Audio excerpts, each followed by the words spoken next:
Hello everyone. So today we are going to begin our discussion of the new chapter of 2D elasticity. Now it may seem a little bit odd to uh, apparently go back to 2D elasticity after we have studied so much about the three-dimensional versions of various theories involving stresses and strains. But there is a reason for it. You see, there are a number of uh, problems of practical engineering interest, uh, which, even though in reality they are very much three-dimensional, can be, with a little imagination and a little simplification of using modeling assumptions, can be very well reduced to from 3D elasticity to 2D elasticity. And the first, uh, so broadly, there are two ways in which we can do that. So one of them is plane stress, and the other is plane strain. And I'm sure that many of you by now, having completed a few years of undergraduate studies already, are somewhat familiar with plane stress and plane strain. But what we'll do in the first part of this as part of our discussions of 2D elasticity is to go a little deeper into these plane stress and plane strain considerations and look at them in more detail. So first up is plane stress. So uh,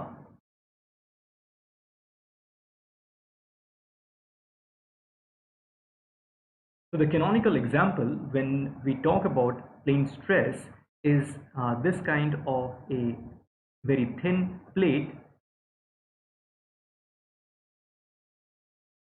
So there's a very thin plate, uh, and so I can depict its thickness uh, in a slightly exaggerated fashion in this way.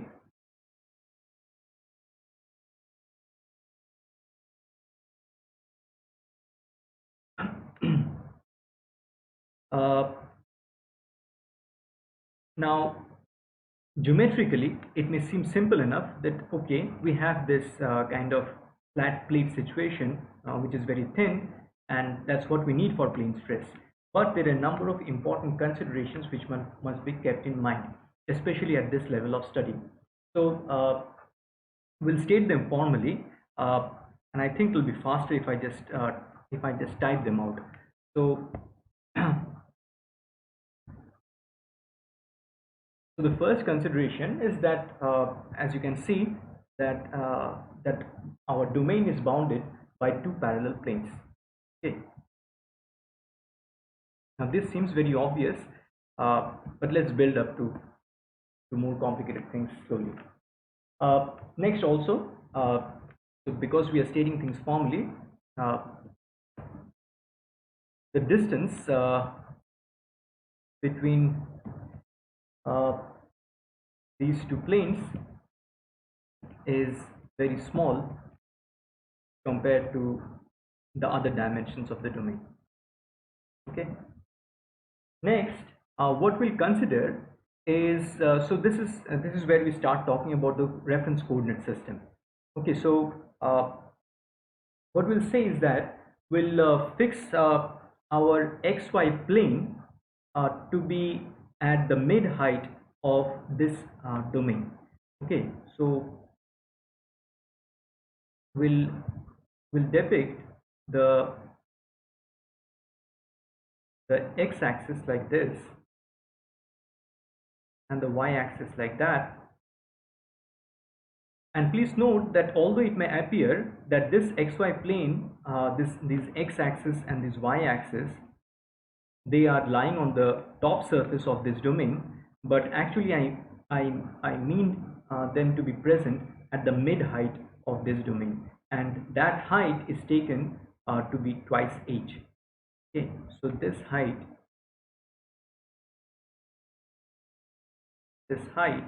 is twice h.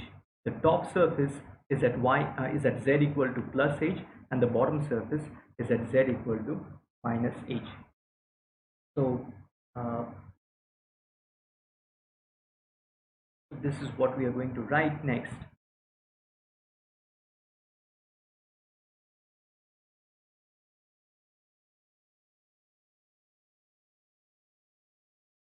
So the two planes are at, uh, let me write that,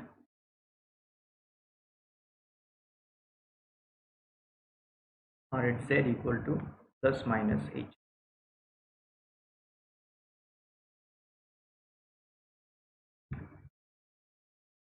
Next up, and this is very, very important, the two planes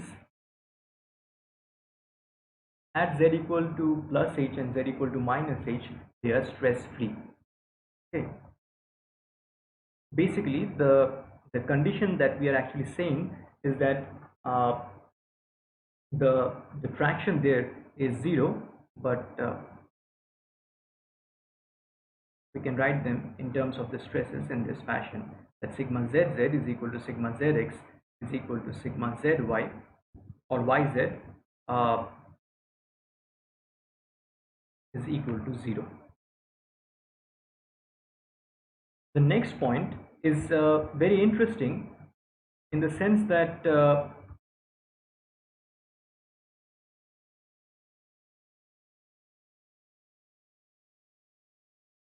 this is where one of our simplifying modeling assumptions come in. Okay, so what we say is that there is little variation in the sigma zz, sigma zx, and the sigma yz through the thickness. In fact, it is all right to approximate that to be 0 through the entire domain. Okay, so there is very little variation in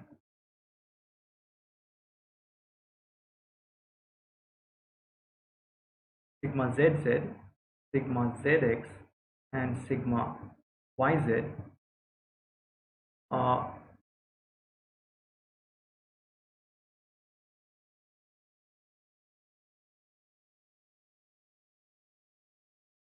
through the thickness. In fact, these will be approximated to be 0. Okay, so the three components sigma zz, sigma zx, and sigma yz, although perfectly speaking or ideally speaking, strictly speaking, they are not 0 through the domain, through the thickness of this domain, but they can be approximated to be 0. Furthermore, in a similar vein, what we'll say is that again, because of the thickness, because of the very small thickness, or rather just the thinness, the other non-zero components, okay, the non-zero components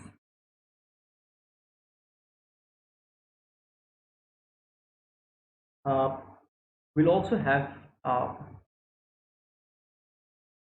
very little variation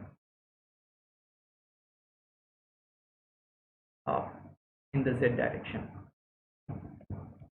So what we mean to say is that if we take sigma xx, sigma xy, and sigma yy, they will have their functional dependence only on x and y. Okay, so sigma xx is a function of x and y. Sigma yy is a function of x and y. Similarly, sigma xy. Okay, so these are the three stress components that are non-zero, unlike sigma zz, sigma yz, and sigma zx, and these will have a functional dependence only on x and y. Again, based on the fact that uh, the thickness of this domain is very, very small. The next one has to do, the next consideration we are going to state again has to do with the loading. So what we'll say is that in order to maintain this kind of a stress field that is independent of z, okay, so you see whether it is 0 or non-zero, the various stress components are independent of z. Okay, so in order to have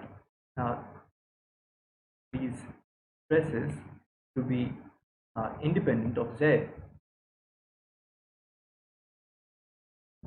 uh, we must not have uh, any body forces or tractions, basically any kind of loading in the z direction.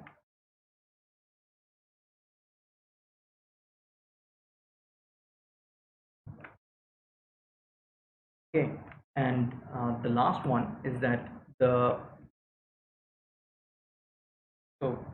the uh, the non-zero body forces or tractions, wherever they are, uh, they must be independent of z.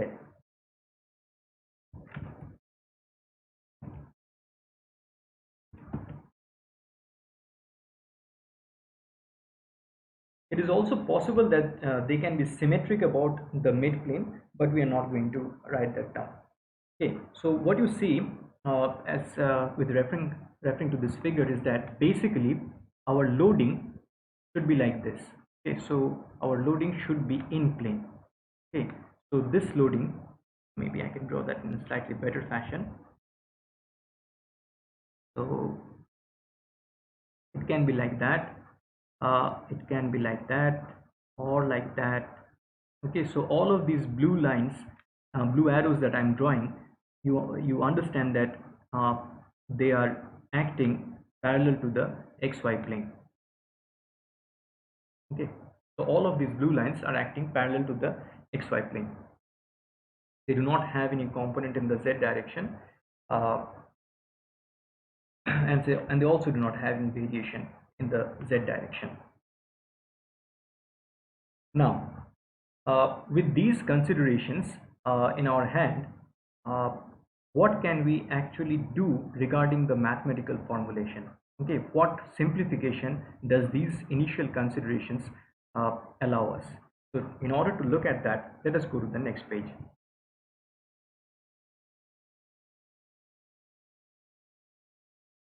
So first of all, what we'll do is we'll take a look at the constitutive behavior, okay, or the material behavior.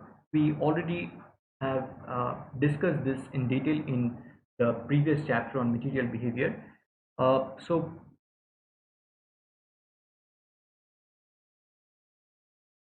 from constitutive law, basically what we are going to say is that uh, we are going to use a material which is linear elastic isotropic.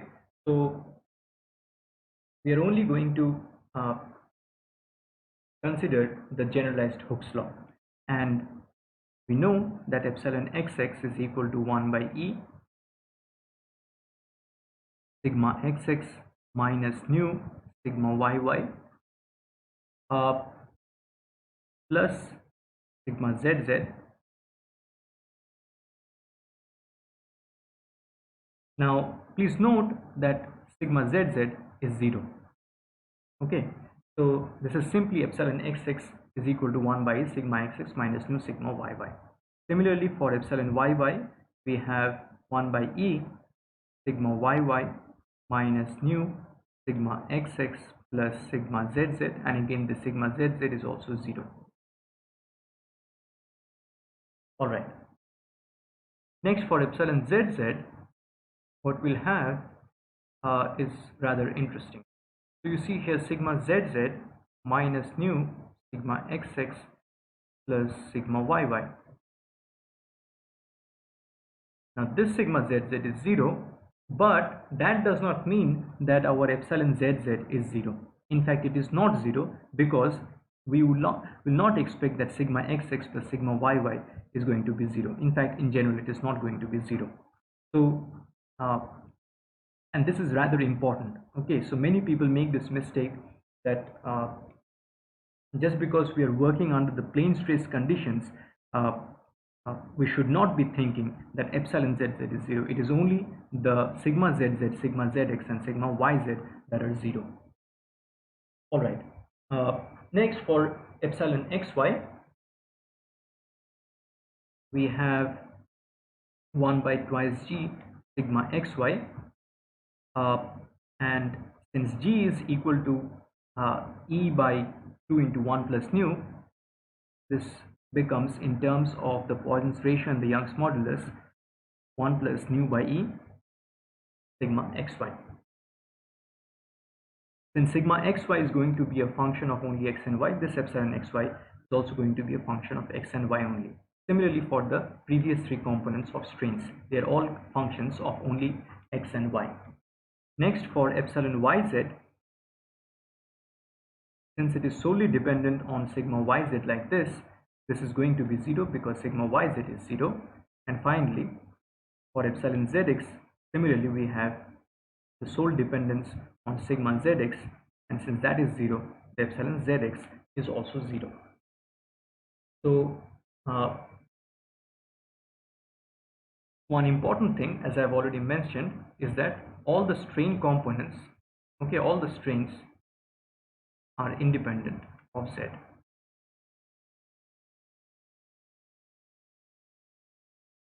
This is very, very important. So these are the simplifications involved in the constitutive law. So I should write this constitutive law. Next, let us take a look at what are the simplifications involved in the stress equilibrium equations as a result of the plane stress considerations. So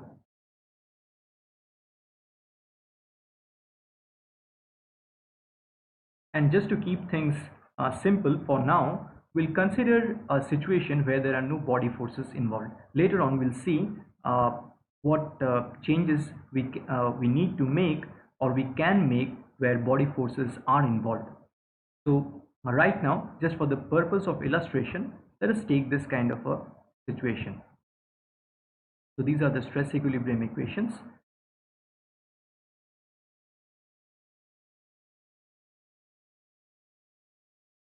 Del sigma xx del x, we have written this a number of times earlier, del sigma xy del y plus del sigma zx or xz del z.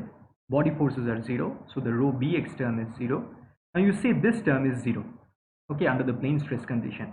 Already there is a simplification. Next, we have del sigma xy del x plus del sigma yy del y. We have written this a number of times earlier. I'm sure nobody will have any problem with this. Del sigma yz del z is equal to 0. And again, this under plane strain condition, the sigma yz is 0. So another simplification. And lastly, for the third component of the equation, we have del sigma zx del x plus del sigma yz del y plus del sigma zz del z equal to 0. And now you see this sigma zz is 0, the sigma yz is 0, and the sigma zx is 0. So this last equation is identically satisfied. It's a 0 by 0 form, okay? So this is basically 0 equal to 0, 0 equal to 0, not 0 by 0. It's a 0 equal to 0 form. So basically we have these two equations. So del sigma xx del x plus del sigma xy del y is equal to 0, and del sigma xy del x plus del sigma yy del y is equal to 0. Now these two equations are very, very interesting. Well, first of all, they're interesting because they're also very simplified from the original three equations. We have from these three equations where we had six independent components of stresses involved. Now we have two equations and three independent stress components involved: sigma xx, sigma yy, and sigma xy. Now,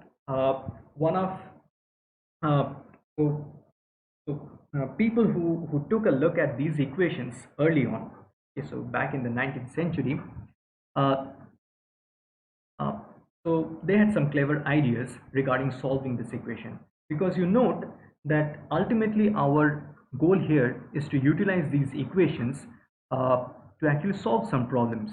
Okay, so that's why we are simplifying from this 3D theory to this 2D theory, so we can actually solve some problems in a somewhat simple fashion. Okay, so towards that end of actually solving problems, suppose one goes by the route of directly using the stress equilibrium equations to start solving for the stresses, what can one do? Well, someone very clever by the name of Airy back in 19th century uh, UK had a nice plan. Okay, so had a nice idea. So his name was Airy, and what he said was that suppose we come up with a general form for this sigma xx, sigma yy, and sigma xy, such that these equations are identically satisfied. If these equations for such general mathematical forms of the stress components are identically satisfied, then we can say that whatever we derive from those mathematical forms subsequently, they are going to be such that the stress equilibrium equations are always satisfied. Okay, so these are very important. This is a uh, uh, very simple and straightforward idea, but a very important idea. So let's take a look at what uh, Airy's idea was. So, so this approach that we are going to take in his honor, it is named as the Airy stress function approach, because the mathematical form that we are going to write, that is in the form of a stress function, or what is referred to as a stress function. So what is said was that suppose we take the sigma xx is equal to del square phi del y square, sigma yy is equal to del square phi del x square, and sigma xy is equal to minus del square phi del x del y, where you please note that this phi is some general function of x and y, of course with the property that the second order derivatives that we have written down here, they are actually viable, they are admissible, as long as phi has those properties, that is a function purely of x and y, and these second order derivatives are allowed. And if you substitute these forms back in the stress equilibrium equations, these these two-dimensional stress equilibrium equations, you will see that these are identically satisfied. Okay, so these things, okay, substituted in the stress equilibrium equations identically satisfies them.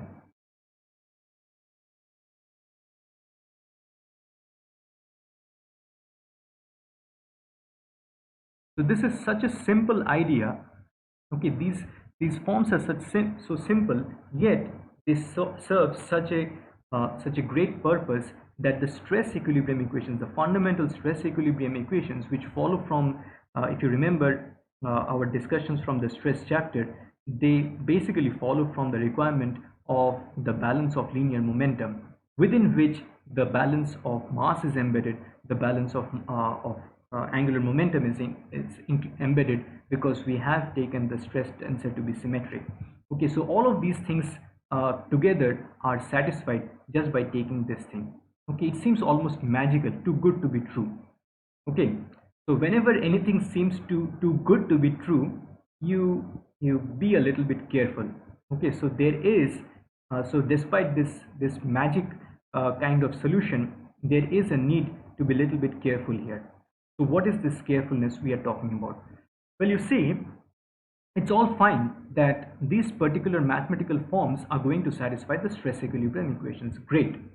But we have to remember that as far as the mathematical forms are concerned, there is no other restriction other than that they should be differentiable up to the second order.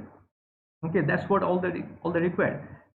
Now, this is a rather dangerous scenario from the mechanical or the physical point of view, because you see, suppose I take rather arbitrarily such a form which does satisfy these kinds of differentiability requirements, but in the process it gives me some strain fields which are not compatible. Okay, because we have seen in the kinematics chapter how important the necessity of satisfying the compatibility equations is they are necessary because without if the strains are not compatible, then it may give rise to some kind of weird displacement fields. Okay. uh, uh, so so we have to be really careful about them. So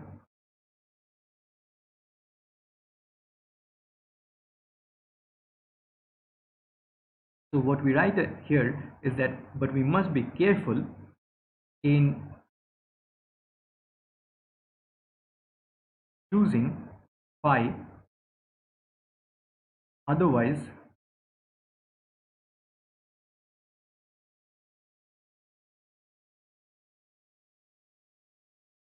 uh, or let me just reframe that.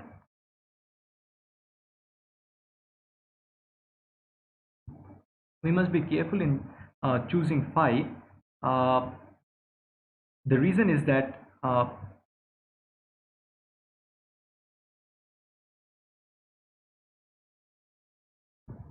for some arbitrary choice of phi,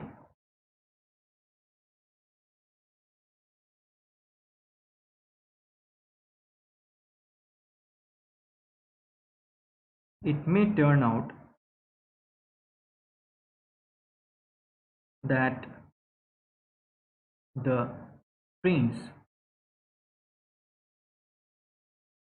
are incompatible. Okay, so this is a danger uh, that we must be always careful about.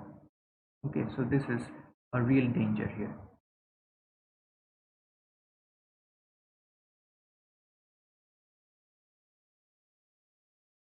I've marked out with this skull mark. So we understand that we have to be careful.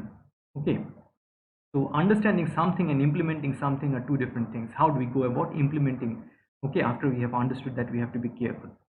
So the way that we go about making sure that the phi that we choose will be such that the strain fields are not going to be incompatible is by actually embedding within our mathematical framework the compatibility equations. Okay, so this is ensured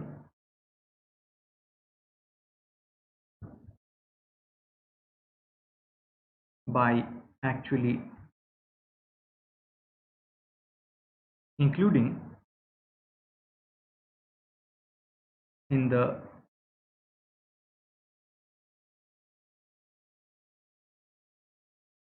mathematical framework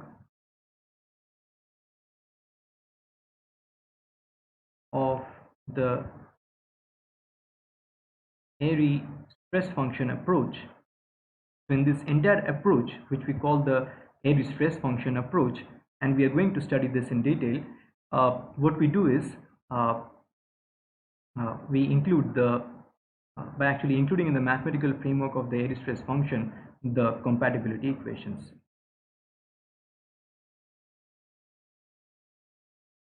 Okay, so this is the part where we stop this particular lecture, and in the next part of the lecture we are actually going to go about including this compatibility equations and proceeding further with the airy stress function approach.